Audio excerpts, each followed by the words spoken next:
Good afternoon. Welcome to the Bloomington Rotary Club's weekly celebration of service. I'm Steve Wicks, and I'm honored to serve as your president this year.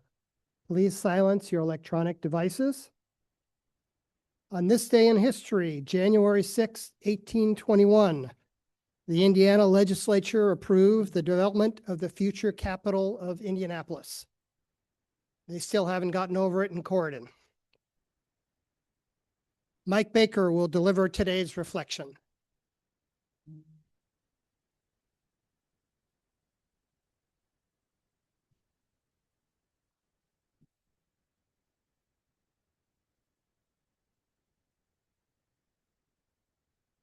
Little change of pace for me today. Welcome, Rotarians and guests. I was hoping that Winston Schindel would have been here today because I wore some really funny socks, but I'll save that for another day.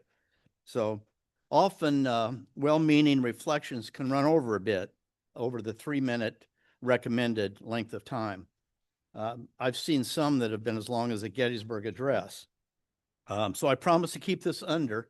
I don't see Tracy here, but I know Steve is always holding his breath whenever there's a reflection because he's got a pretty tight schedule.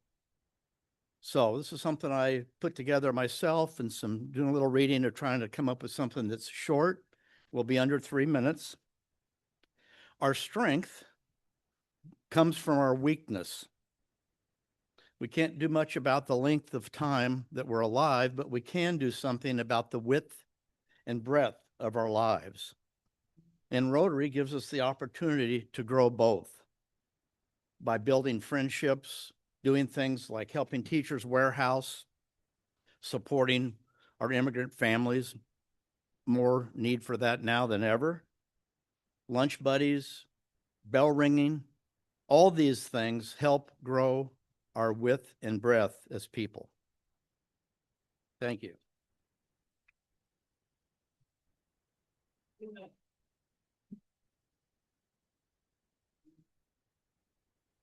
Great job, Mike Baker. Thank you. Lynn Schwartzberg will introduce our guests today.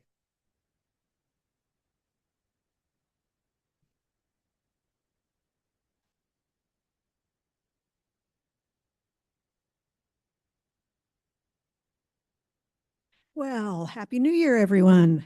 We have quite a few guests today. We are welcoming Brianna Featherston, a guest of Ellen Stroman. Would you please rise so we can welcome you appropriately? And that goes for the rest of you as well. We have Lucy McKean, a guest of Michael Shermis. Welcome, Lucy. We have Breon Mitchell, a guest of Judy Schroeder.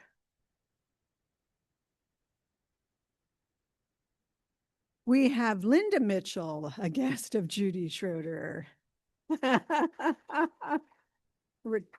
And we have Vanessa Parker, another wonderful guest of Jim Bright, who is a licensed social work professor and educator and was in Interact in high school. Welcome. Do we have any guests online?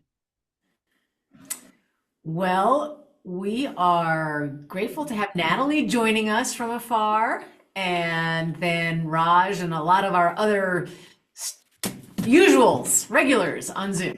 Thanks. Thank you.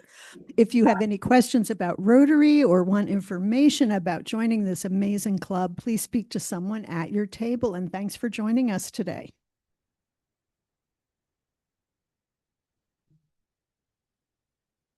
Okay, so every quarter we pick a different charity to be our charity of the quarter. And at the end of the quarter, we then make a donation to that charity. So Lynn will donate for this next quarter.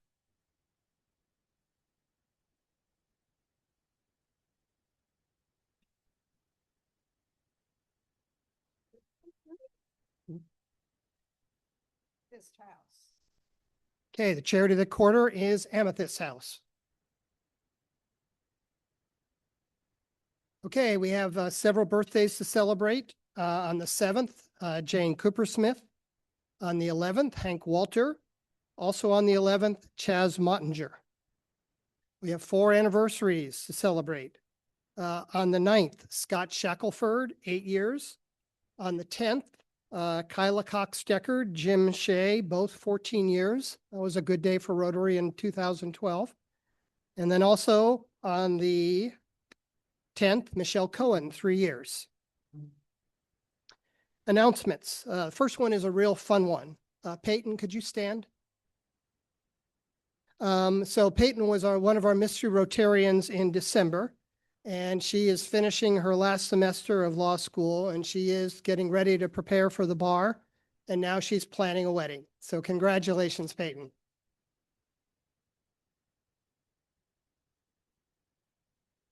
Next Chamber of Commerce Business After Hours will be held Wednesday, January 14th between 5:30 and 7:30 at the Spring Mill Inn in Mitchell. Rotary members attend free of charge. See me or see Chris walking along the back if you have questions. Save the date for the next Rotary Book Club gathering on January 14th, starting at 7 p.m. at the home of Judy Schroeder. The group will discuss E. Jean Carroll's Not My Type, One Woman versus a President. All are welcome. If you have any questions, ask Judy Schroeder or Sally Gaskell. Congratulations to the club members who attended every Tuesday celebration of service during the last quarter. Liz Feidel, Tim Jessen, Tracy Ivanovich, Art Omick, Mark Peterson, and Judy Schroeder. I'm happy to report that we have hired Mandy Stewart to fill the role of club executive assistant.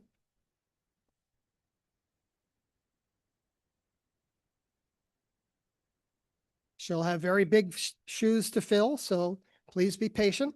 Mandy will start on January 13th. We're starting at 10:40, meeting at the post office to pick up the mail. With Mandy being new, just please introduce yourselves over and over until you feel like she knows who you are. I mean, we have 165 members in the club. Certainly not everyone shows up every week, but there'll be a lot for her to learn. The second phase of our Meals on Wheels district grant project will take place on Wednesday, January 21st. A handful of volunteers are needed to help at the Meals on Wheels office that morning.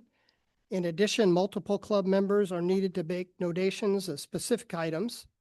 Club member Diana Hoffman has handouts on tables. If you have any questions, Diana is here today. See her. Club quarterly billing statements were emailed late last week. PayPal invoices went out yesterday evening. If you haven't been billed or you have a billing question, please see me. I'll be on vacation on January 20th, and our club president-elect Sam Udak will lead the celebration of service that day. And now we have a special grant presentation.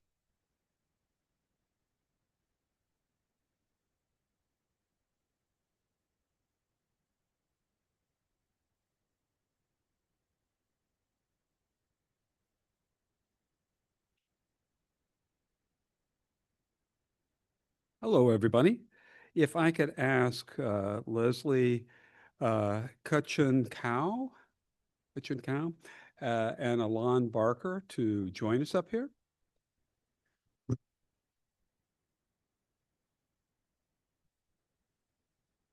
Kutchin-Cow. Kusenko. Okay, that's for. I'm not very good with Polish names. Polish? Russian. Russian. Okay. Not very good at identifying the origin of names either. So anyway, let me get onward. I am delighted on behalf of the club and the Community Services Committee to begin the process of awarding our first grant, one of 2 grants that we've given, that the club has given this year. It is the inaugural Rotary Foundation grant.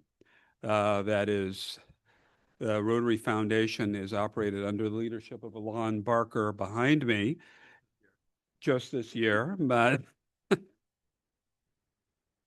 and the Community Services Committee has been actively involved in awarding the grant and managing the process of this grant award. So we're using proceeds from Rotary fundraising, primarily the Rotary Toast. And we had 13 applicants for our first foundation grant. And there was a $10,000 pot. And today we honor Wonder Lab, and that's why Leslie is here.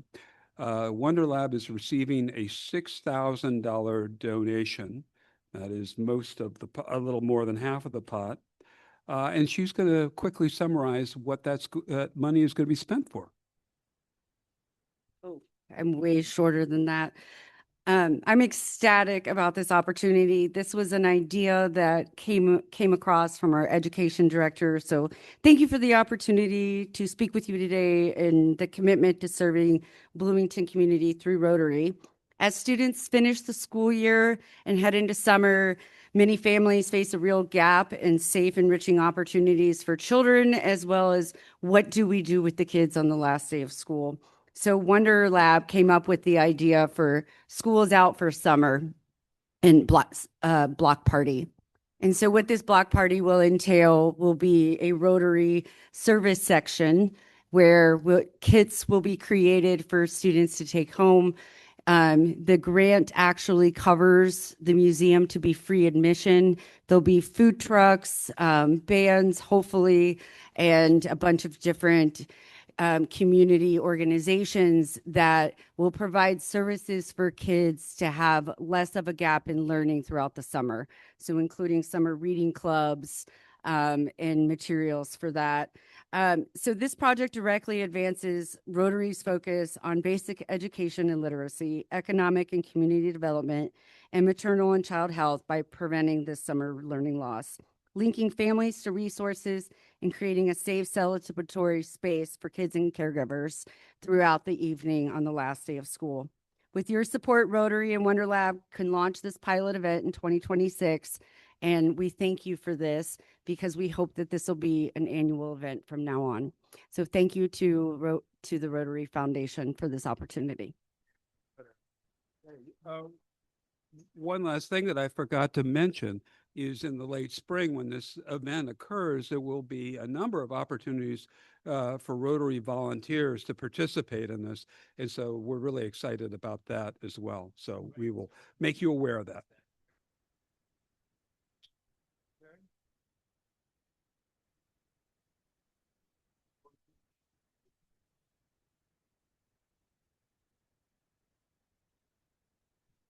Okay, congratulations. Thank you. Thank you so much. Do I get to take the check home? We're going to get you one that actually you can cash.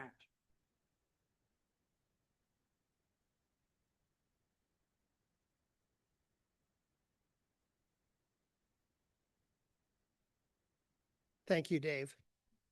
Celebration of service. So to build on that, as Dave mentioned, 13 different agencies applied for these grants. And so it was quite a process sifting through the applications. And I want to, I guess, recognize the people who made that happen. Dave Meyer led the process. Community Services Co-Chair Michelle Cohen bowed out because of a possible conflict of interest. And so the members, Liz Feidel, Diana Hoffman, Sarah Laughlin, Cindy Neidhart, Art Omick, Belinda Cedar, Tina Swanson, Tim Thrasher, and Mike Wade. They went through the applications. Most of them sat down and hashed it out. And I think they came up with a pretty good decision. Moving Rotary International. January is Rotary Vocational Service Month. And we're encouraged as Rotarian to use our professional expertise to make a difference. Happy Dollars proceeds in January and February will be given to Teachers Warehouse. And the last thing, we had several Rotarians from Bloomington who were in Pasadena for the Rose Bowl. And here is a picture of the Rose Bowl float before the parade. This is the Rotary Rose Bowl float. Pretty cool. I just can't fathom the amount of work that goes into that. And then here later in the parade on a rainy morning, it looked like it was holding up pretty well. Rarely rains for the Rose Bowl. The rain was not good for Alabama. And now we have a Peach Bowl this weekend or this Friday. I don't know of any members who are going to see that, but hopefully the Hoosiers will win and play one more game. We have a few minutes for happy dollars. Let's see, Hank, are you? Put up your hand if you are happy today.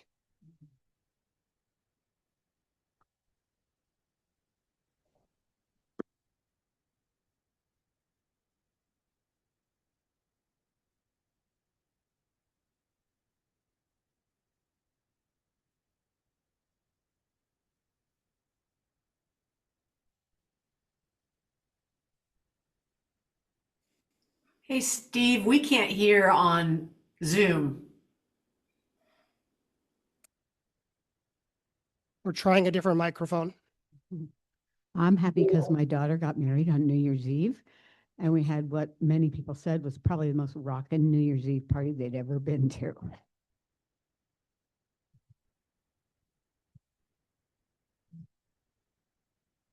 I'm happy about the international and lifelong impact of Rotary. In January of 1992, my family went to the airport in Oklahoma City. I was 10, oldest of 4 kids, youngest being 3.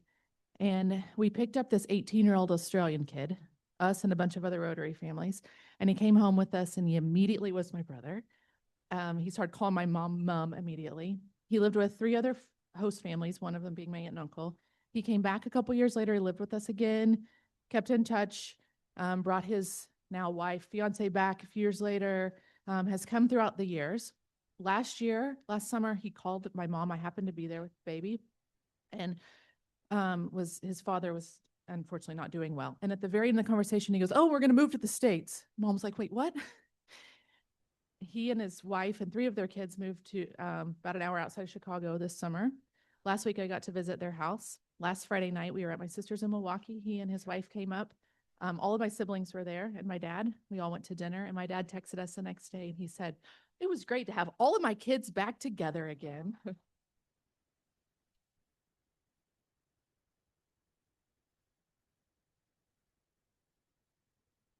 I have 5 happy dollars. I make it a point to sit at a different table each meeting because I want to get to know other people. And I thank Hannah for sharing today. Mike, I dominated, I'm sorry, but it's good to get to know new members for some of us who've been here too long.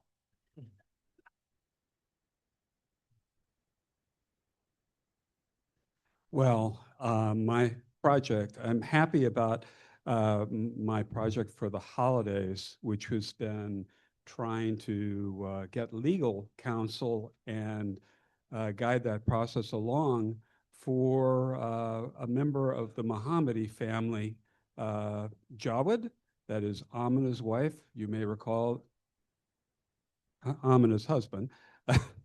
You may recall that the Mohammadis have been supported by the club and are now friends of the club.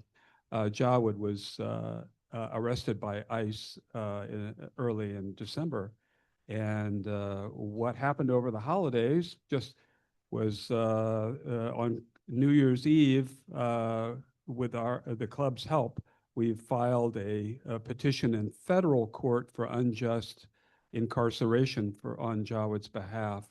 And believe it or not, the judge in the case in the Southern District of Indiana issued a preliminary ruling on Saturday. Right after that, took his holiday weekend to issue a preliminary ruling that said essentially to the government, the preponderance of evidence seems to indicate that you are very much in the wrong here, and you have until Wednesday to try to convince me otherwise of why this man should be incarcerated. So we expect him to be home to his pregnant wife, Amina, pretty soon, and we're still looking for donations for his legal support. I'm sure you saw our president, Steve's email about it. But anyway, happy news so far, and hope to have more happy news soon.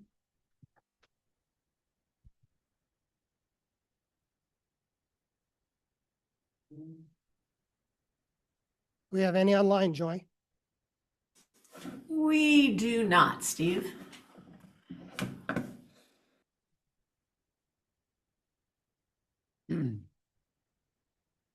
Steve, there's time for one more? Yeah. So I had about 16 people over for a watch party and for the last game and Rose Bowl, and saw Mendoza and the whole gang. And the next morning went to Uptown, and there was Mendoza and Burkett and other people, 8 players in total. So it was I was starstruck that I said, hey, I just saw you a few hours ago, and here we are in Uptown. But I had a few minutes to talk to him, basically one-on-one, and I was so moved by the fact that I thanked him for his support for his mother and his emphasis on scholarship and teamwork. And he said, yeah, I'm a student athlete, and students come first, and being a student is first, and studies are important. And this is not in front of TV cameras, in front of a large group, just one-on-one. So I just felt this guy's a real deal. He's really authentic, really connected. And I was really, I think he's not just great for IU football or IU. I think he's great for athletes who are who are doing in school, and they're both students and athletes. And I think the more of that, the better.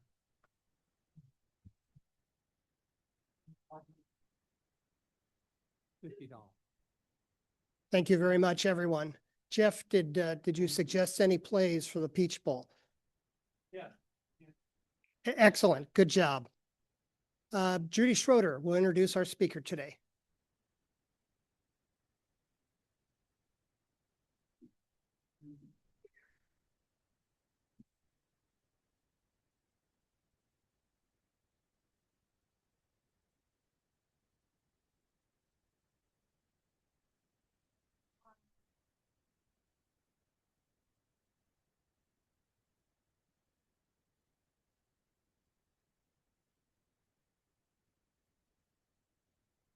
Okay, today's program started last August when I read in the New York Times an article about Jerry Slocum, age 94, who had, during his lifetime, amassed 46,000 mechanical puzzles.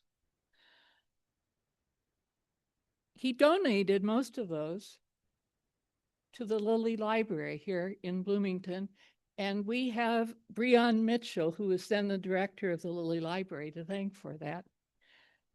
But this article quoted Bret Rothstein, whom it described as a historian of play at IU Bloomington. And I said, that's somebody I've got to get to know. What is the appeal of puzzles? Who plays them and why? There's a new book out about Stephen Sondheim, the late composer, who says puzzles bring order out of chaos. All art, symphonies, architecture, novels, it's all puzzles, Sondheim said. Well, that might explain why our speaker today is an art historian who made his way from Netherlandish Renaissance art to mechanical puzzles. Bret's book, The Shape of Difficulty, is an ode to what he calls unruly objects, Rubik's cubes, boxes that have secret openings, string disentanglements. He says these objects call us to play. To kick off the new year and celebrate the fifth part of our four-way test, therefore, let's welcome Bret Rothstein to tell us why we love trouble, the allure of puzzles. Bret?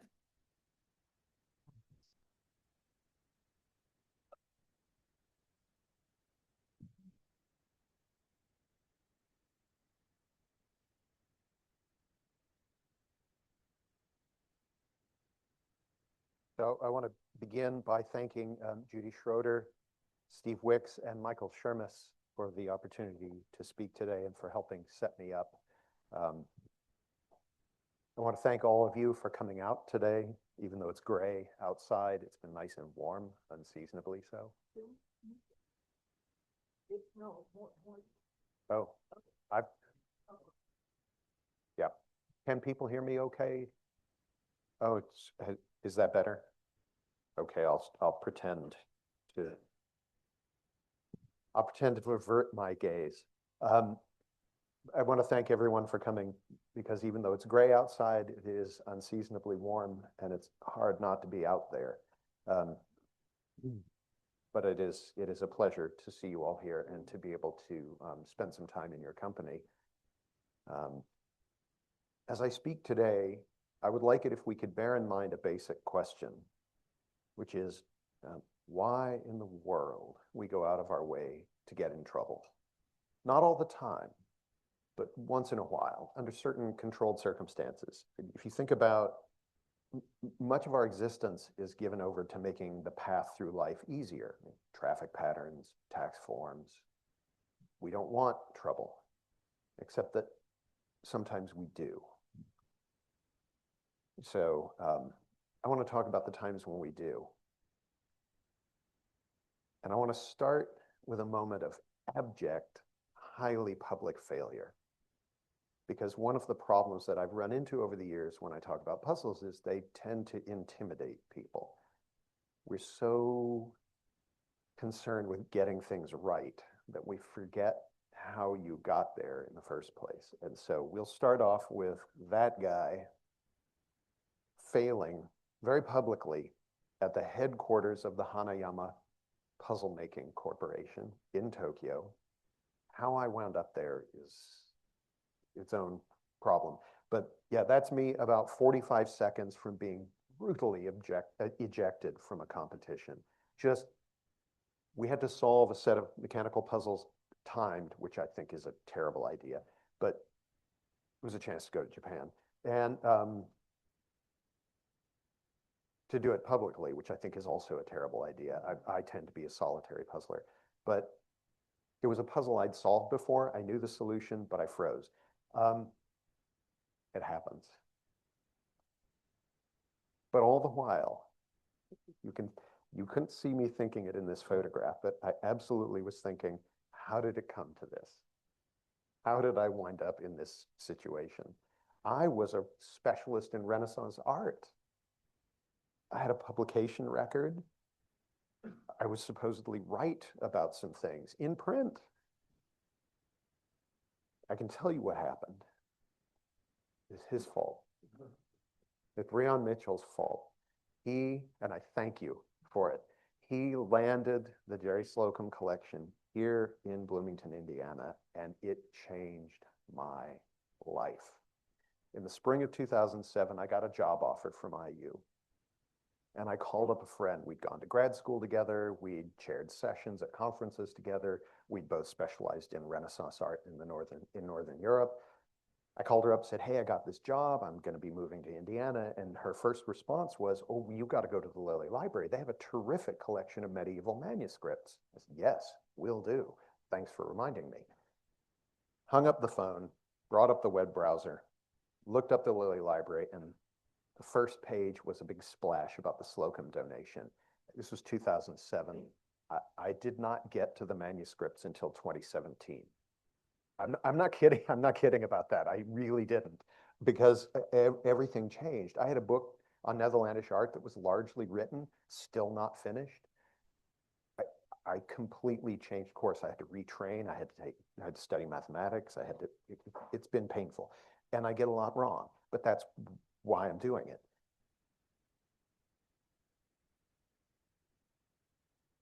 The goal is to fail. But why? Well, that's where you come in. I am well aware of how perverse it is to come into a room full of people who are dedicated to making life better for others with the goal of making your life a little worse. But that's what I'm here for. I want those safety pins on the table. You only need the 3 of them. They don't have to be those pins. Those of you on Zoom, just get 3 safety pins. As long as they're roughly the same size, you'll be fine. I want you to arrange the pins. Not today. Take a picture of the task, write it down. Though do write it down the way you see it. And it'll come up again at the end of my talk. Arrange the pins so that when all 3 are closed, none will open. And when any single one is open, they all come apart. Sorry, let me rephrase. When all these are closed, none will come apart. When any single one is open, they all come apart. And imagine it this way, that when you put it together, you could just hand it to someone else and they can pick whichever pin they want to open. You don't get to tell them which pin. We'll come back to that. So why an art historian? Judy said a little bit about that.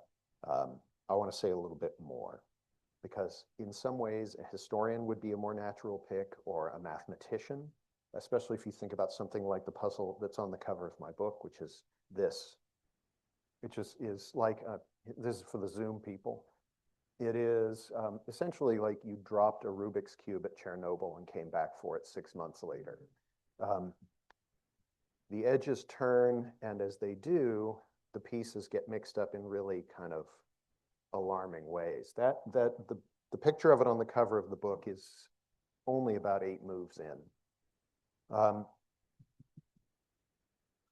This is a strongly mathematical puzzle. I really have no business talking about it. But of course I do, because as an art historian, I've always specialized in materials and visible objects and stuff that people want to put their hands to and look at and talk about. So that's one of the reasons that I'm here to talk to you about it today, that a lot of the puzzles we contend with, though certainly not all of them, are physical. Safety pins, twisty puzzles, jigsaw puzzles. I was talking earlier about jigsaw puzzles, which I'm a huge fan of. I have a new one that I just started 2 days ago. We have this thing for things, this fondness for objects, which in the case of my household might have, I think it struck my partner as something of a dismaying turn, because not only did I buy the puzzle that's on the cover of my book, but I had to build it, because a lot of these things are so specialized and so limited in their appeal, you can't get them in a shop. You have to order them from a 3D printer and then assemble them. And those are the pieces mid-build. So in my house, the arrival of the new project was initially greeted with great fanfare. Oh, finally, you're working on something that I care about. Which is, it wasn't stated that boldly, but it was close. And then the slowly dawning realization that meant there was going to be a lot of stuff in the house. Many, many puzzles, and then many, many projects that would result in puzzles. Sometimes they take 2 or 3 years. I brought another one with me that's an example of a 1.5-year long build. I think for my partner, the very real threat was this, which I gotta say, he's moved house, and in his new place, he purpose-built a puzzle collection room, which is itself a puzzle. He's invited me out, and I have to say I'm a little nervous about going, because you have to solve the puzzle of the room in order to get to the puzzles and get back out. I think that from my partner, this would be her worst nightmare, because it's just stuff. And it's not, don't get me wrong, we all have rooms where we keep stuff. Yeah, my guess is that most of you live in a place where you have a room that has, like spatulas and plates and food, but at least that stuff feeds you. These don't. They just make life harder. So why in the world would we bother with this? I mean, a trick lock, a secret opening box, a Rubik's Cube. This isn't going to clothe anybody. It's not going to help with anybody's legal aid needs. It's a real luxury. And yet it's also in some way part of a larger necessity. And it's that necessity that I want to really kind of bear down on. And the way to do it would be maybe to talk about a new project that I started last spring. And it's a project about this guy and a friend of his. So this guy, Lester A. Grimes, is amazing. He was known as the paper wizard because he was specialized in paper magic, folding, and so forth. He once performed in a costume made entirely of paper. He performed with Houdini, inherited a bunch of Houdini's books on spiritualism. It's fascinating. And by the mid-50s, he had become such a puzzle fanatic that he had what we think is the largest puzzle collection at the time, 2,000 objects. Jerry Slocum, who was already collecting then, nowhere near. Several hundred, maybe 1,000. Grimes had 2,000. And of those 2,000, roughly 10% were boxes that had been designed and built by a guy named Lloyd Durham Whitaker, who is a veterinarian and a real wiseacre based in Farmville, Virginia. It's not entirely clear how Grimes and Whitaker met, but we know that by 1954 they were corresponding. By 1956 there was further social interaction. Virtually no one was solving Whitaker's boxes except for Lester Grimes. They hit it off, and they hit it off big. Eventually, Grimes became the subject of an article in Scientific American. There was a recreational mathematics author named Martin Gardner, heard about Grimes, corresponded with him, and decided, oh, this is worth writing about. And one of the two main things that Gardner focused on in his article was the idea that puzzles can be physical and still be interesting. He'd been writing about mathematics, so most of his readers were accustomed to problems where you just needed a pencil and paper and you were good. And Gardner had to kind of persuade some of them, no, if you're using string and wires, that can also be good. If you have boxes, that can be good. The second thing that Gardner focused on, and the thing that became important historically, was the relationship between Grimes and Whitaker. They had a real rivalry, it turns out. They would place bets, sometimes money, sometimes the puzzles themselves. And the boxes were so difficult that in one case, Grimes actually, he spent months, failed to solve it, and eventually x-rayed it. And you see the x-ray there. And I've since found the box in question. It belongs to someone who had bought the Grimes collection. There's a whole story there too. But Gardner talked about the friendship between the two men, sort of a rivalry, but a friendly rivalry. Now that article sank like a stone in 1959.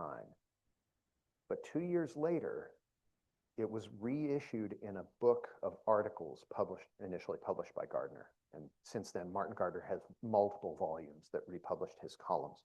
But the 1961 reissue was important because lots and lots of people bought it. And the second they bought it, and the second they read about the collection, they started writing. Letter after letter after letter from literally all around the globe.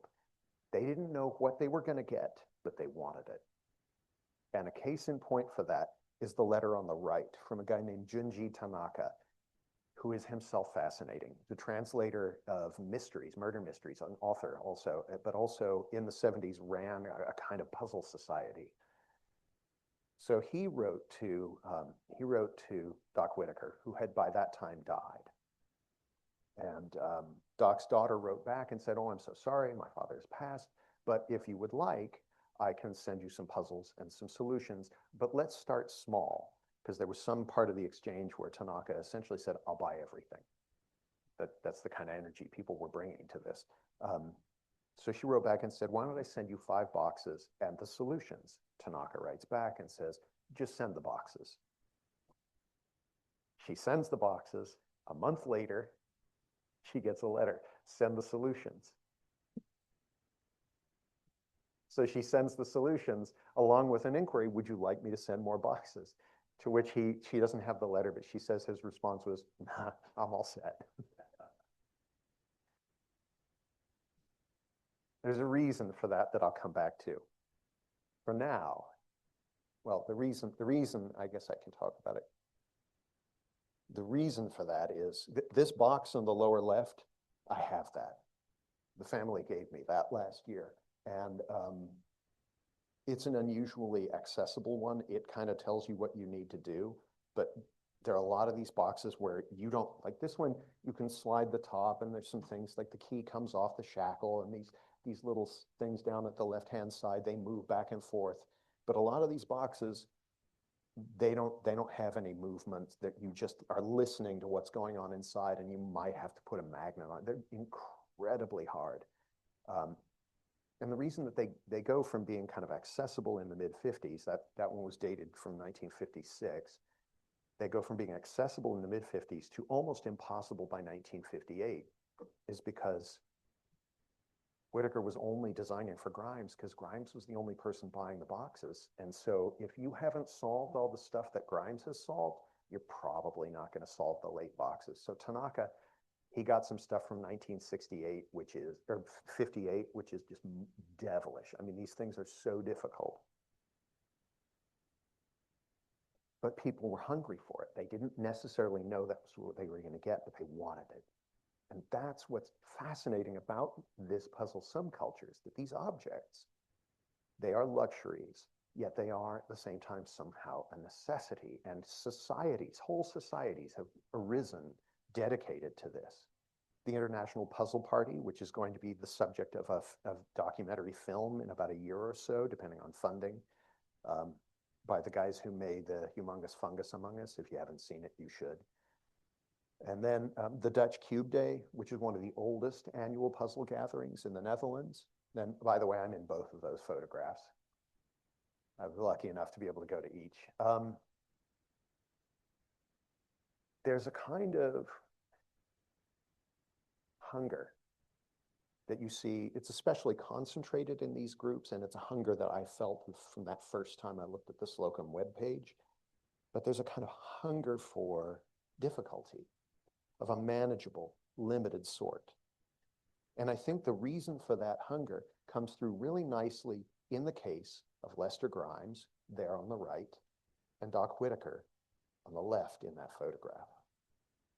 It was the first time Grimes visited. They corresponded for a year, and then in the summer of '56, Grimes said, "Hey, I'm coming down." He lived up in Long Island. He flies into Richmond, and he takes a bus, what is now 2 hours to Farmville, but it was probably 3 or 4 hours at the time, in the heat of summer. He gets to the house. Doc's wife invites him up to the guest bedroom, and he says, "I'd rather sleep in the workshop so that I can stay up as late as I want." And he and Doc stayed up till all hours of the night, teasing each other, shooting the breeze, trying problems. And interestingly, when Grimes would solve a box, Doc would frequently go back and modify it to make it harder. And the reason I know this, nobody knew this stuff. We only knew about the article by Martin Gardner until last year. And the reason that I know about this is that woman on the left is Dr. Whitaker's daughter. She used to hang around with Lester Grimes when he came to visit. And she has, as you can see in that photograph, a bunch of Doc's boxes. And Brianna, I need to talk to you about that in a little bit, get some advice. She also has, you can just see it here on the bed, a stack of letters and a couple of notebooks filled with descriptions of the puzzles and their solutions. This guy's a missing link. Trick opening boxes before him were small and 1 or 2 steps. His boxes tend to be 7, 8, 10, 15 steps. They're incredibly involved. But the reason that they are involved is, as I say, because Grimes would solve one and Doc would say, "Okay, let's see what we can do next." In other words, it wasn't just the objects. The objects were a way for the two people who had this shared fondness to get closer, to interact, to engage with each other. And when Doc's family reached out to me last winter, one of the things they were looking to do was to preserve the memory of Doc Whitaker. But another thing that they repeatedly emphasized was that they wanted the boxes to get out into the world. They wanted people to play with these, because as long as someone isn't playing with the box, it may as well not exist. These objects come alive by bringing us together, which enables us to become a little more alive. But one of the things that we do when we puzzle is we fool with a material object, a mechanical problem. But the main thing that we do is we grow closer through that shared difficulty.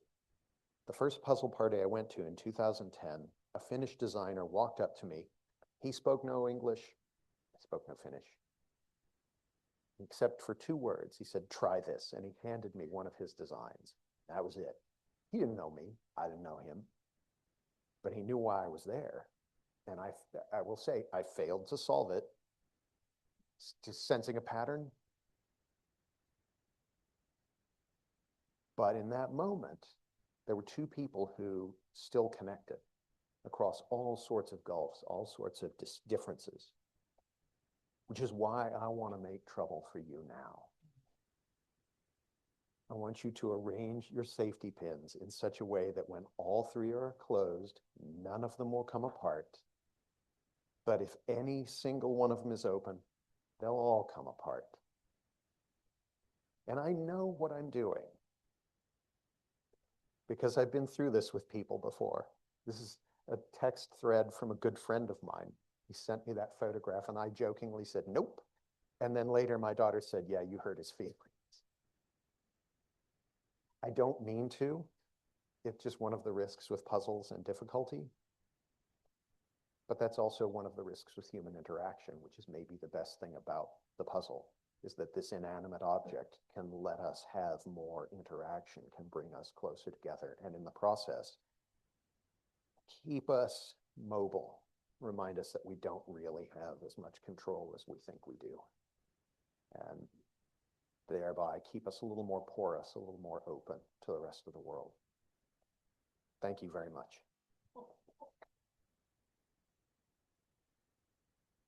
Oh, that's right. Questions. I forgot about the questions. I'm not off the hook.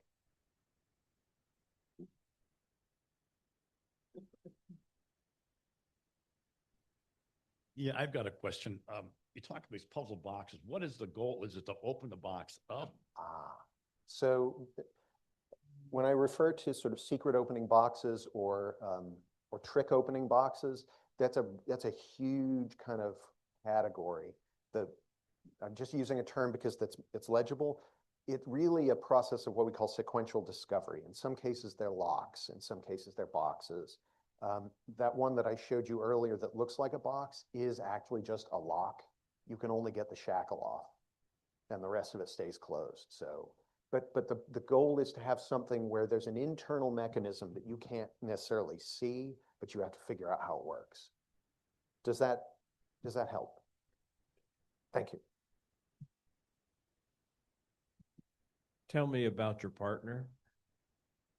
She is a historian who works on the history of race and labor in the US.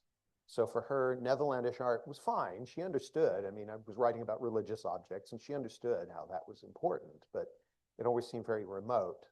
And she liked the Netherlands, good waffles.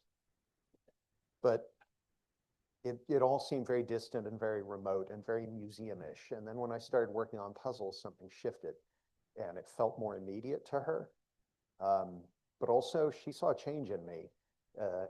When I first found art, it was like I come home and hadn't known I'd left. And then it turns out when I got to puzzles, no, now I really have, like I found my room in the house.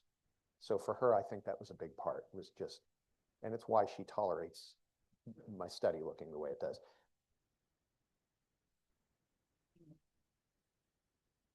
In the photo when you were constructing the puzzle on your title page or on your cover of your book, yeah. I noticed a little pause at the top. Tell me about the little creature that was the cat. We got that cat from the shelter here in town, and he came to us with the name Gilbert, but that wasn't right. There were 3 silver tabbies in the neighborhood that all had accountant names, as my daughter called them. There was Gilbert, Morris, and I can't remember the third. She just decided those were accountant names, and the cats all had these.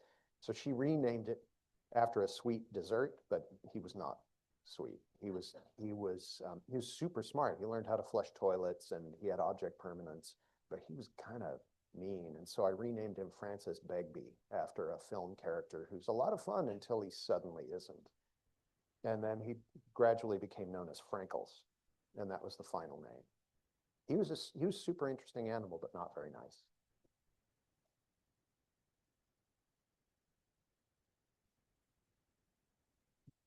Have any of the boxes been replicated so that people can share them around the world? Is there? So that is a project that several people, there's a handful of people who know about these things right now because nobody wants to create a kind of furor about it.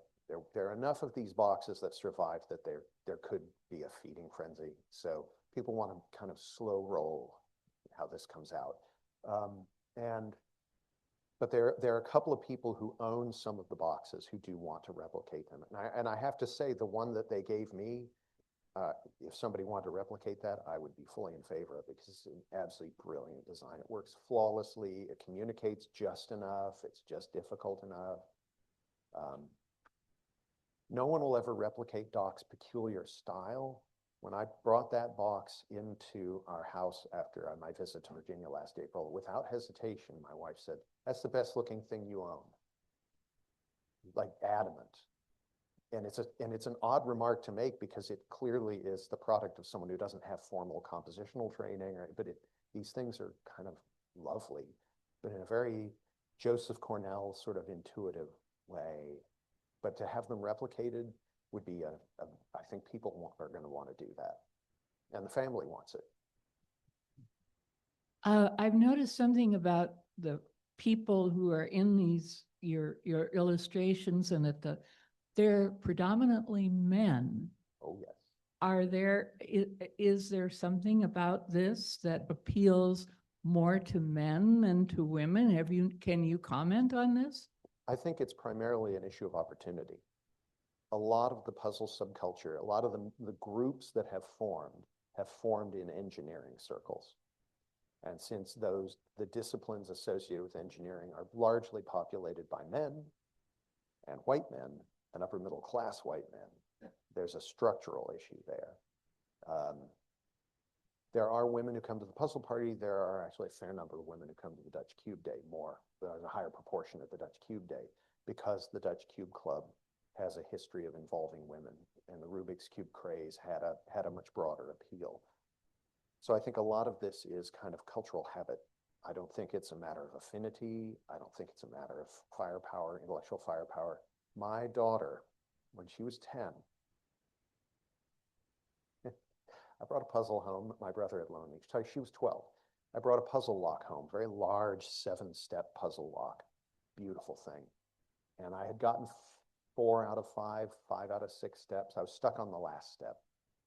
And I sat at the table for days. And my daughter finally walked in and said, "Why don't you try such and such?" I'm not going to say, because the first rule of puzzle solutions is you do not talk about puzzle solutions. So she said, "Why don't you try such and such?" And I thought, she's 12. What can it hurt? I tried such and such. Click, lock opened. She turned on her heel and just waltzed happily out of the room. She didn't need to call me an idiot. It was implicit. There are lots of different puzzle types, and there are lots of different capabilities, and where those intersect is where things really live. And but for those things to intersect, people have to have the opportunities. And so I think as you see, for instance, an increase in the number of women or Black people, people of color in STEM fields, you will see an increase in participation in puzzle subculture. But it's got a strong engineering and sort of mechanical and electrical engineering background to it. I mean, Scientific American, the recreational mathematics columns were kind of a literary guide for a lot of puzzlers. And then early puzzle books, beyond some late 19th century stuff, early puzzle books tend to emphasize geometric puzzle design, mathematical problems. I mean, it's coming out of these fields that have a certain kind of structural inequality. And I'm not supposed to talk about that stuff these days, but it's a fact, so we're going to have to mention it. Hi, I had a question. So I always think the fun of puzzle or the thrill of puzzle is really like a one-time thing, which is to solve it. Like what's it called? Rubik's Cubes, yeah. I never bring that to camp because I don't have internet access to see how do you like the formula to return it back. Yeah. So I was wondering, as a professional yourself, what's your experience with that? Do you think that's true, or do you have more fun? The first solve is always, there's a real dopamine rush. When you get that endorphin rush, you get that burst of dopamine, you get that reward when you solve something. But some puzzles are tricky enough that even after you solve it, you're going to have a problem. There's one of the puzzles I give my students is called the Cast Marble by Hanayama. And I'm going to tell you right now, if you know people who like an inexpensive metal puzzle and want to challenge, the Cast Marble is absolute classic. It's just 4 pieces. There's 2 make a square frame and then 2 make a sphere inside the square frame. And it's a simple problem, but not an easy one. Just like the safety pins is a simple problem, but not an easy one. The problem, there's a second difficulty though, which is that when my students take it apart, I know what happens every time because it happened to me. It comes apart and it falls into the 4 pieces and you do a happy little dance and then you realize that the pieces are in a configuration that tells you nothing about how to put it back together. So there's a second solve. But even beyond that, I find with Rubik's Cubes, with this, with the cast marble, with that Whittaker box that I showed you, sometimes it's just really nice to think through the solve and kind of retrace someone else's ingenuity. That's a huge part of the solve for me is almost a chasing game. Like the guy who designed this, I think about what he might have been thinking about when he designed this hexagonal prism puzzle. So that's also part of the social interaction. And especially with the sequential discovery or the secret opening boxes, you're absolutely playing tag. That person is, or hide and seek, that person's hidden some stuff, you're trying to find them and you're following them and you can almost hear the designer laughing when you get tricked. And some of them they're just so lovely. Thinking is so lovely. It's just really nice to rework the mechanism and try to imagine having that kind of thought process. Thank you all very much. I appreciate your time.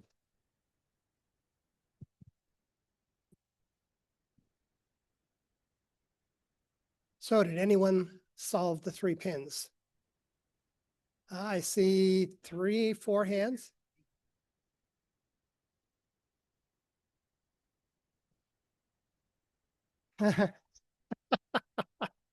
Good job. Yes. So for those of you online, Bret congratulated the members who got it right because it took him weeks. Bret, thank you for a most interesting presentation. You said that if you're doing your job well, you're making our lives harder. You actually made my life better. So in a sense, you failed. Oh, excellent. Okay. In honor of your talk, a donation will be made this quarter to Amethyst House.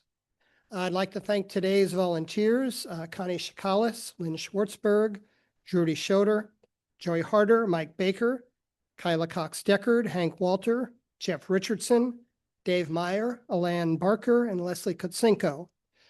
Tyler's been hustling today. Good job today, Tyler. Next regular meeting will be next Tuesday here in the Frangipani Room, January 13th.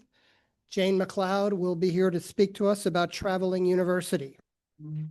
Tyler, if you would share the graphic for the 4-way test, and please stand if you're able.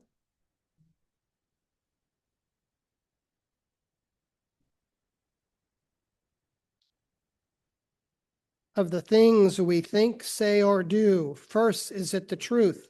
Second, is it fair to all concerned? Third, will it build goodwill and better friendships? Fourth, will it be beneficial to all concerned? And fifth, is it fun?